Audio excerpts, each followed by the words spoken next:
Hey guys, what's up? It's your Detective here, investigating your favorite albums, and today I'm going to be doing a very fast review.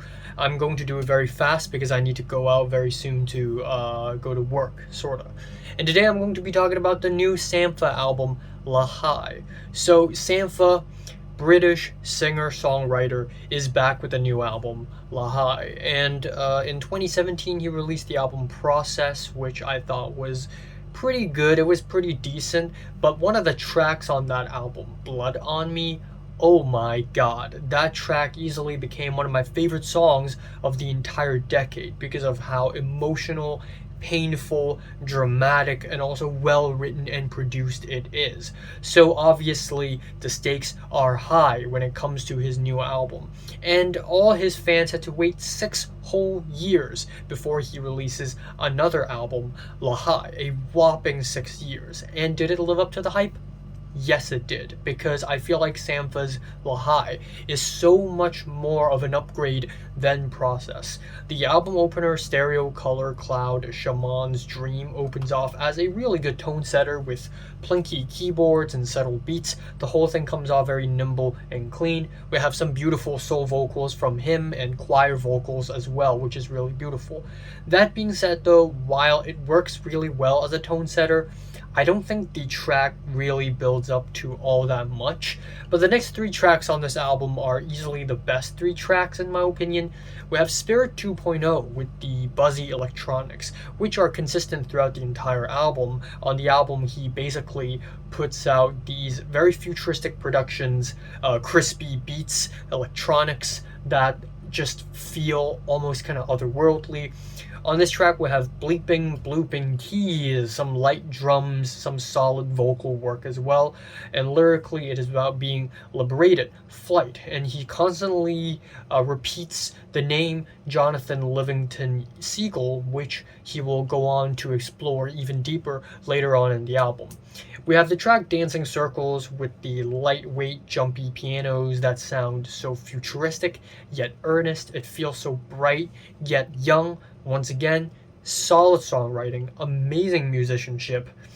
Fourth track, Suspended, is perhaps my favorite track of the entire album. We have the vocals that sort of melt off of each other. It sounds amazing, and the chorus goes really hard, probably the hardest chorus on the entire album.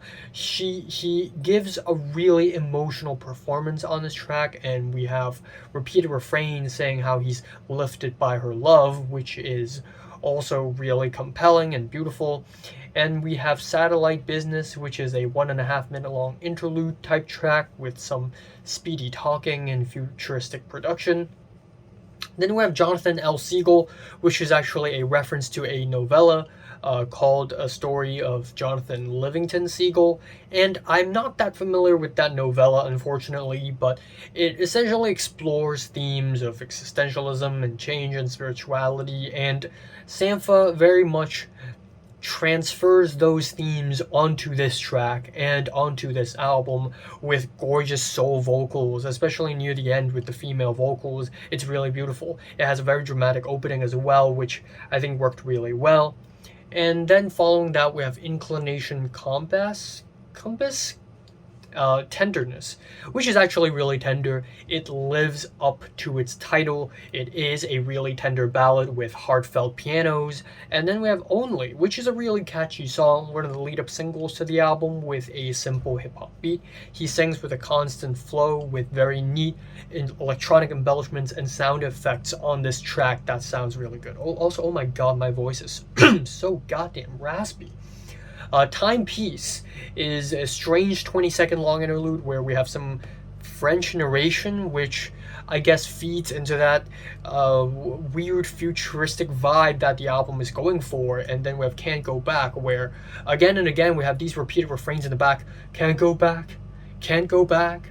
Which I guess sounds pretty interesting, especially given that Sampha uses those repeated refrains to build an electronic infused pop track on top of it, and these electronic beats sort of turn into these chopped up break beats, and lyrically the track is about regrets, it's about moving on, it's about the past, and it is pretty interesting. However, I must say that these repeated refrains at the beginning of the track feels a little bit repetitive for its own good. Then we have the track Evidence, which is a track about fatherhood and his daughter, and it is truly a lovely and lively track, especially given the big group vocals that he introduces later on in the track. Wave Therapy is a string interlude that doesn't really build up too much, but then it leads to the track What If You Hypnotize Me, which lyrically is a track where he explores using flight as a theme to escape worries and using hypnotization to alter your brain's thinking, which is a little bit weird. It goes against this album's overall themes a little bit lyrically, but it is still really good sounding track overall. I love the crispy production. I love the sound effects on the on this track, and I love the vocals as well. The album ends off with the track Rose Tint, which is a very toned down ending, kind of tamed, but I really like the jazzy pianos. I like the layered vocals. The track also kind of feels like an epilogue as well, which really sets things off. So overall, this is a very solid album. It's a really good album, really well written, very great production. My voice is very raspy. I really need to go now. Thanks for watching. I'm giving this album a decent 8 out of 10. So, if you listened to the new Sampha album, comments below, let me know, subscribe if you want more, and thanks for watching.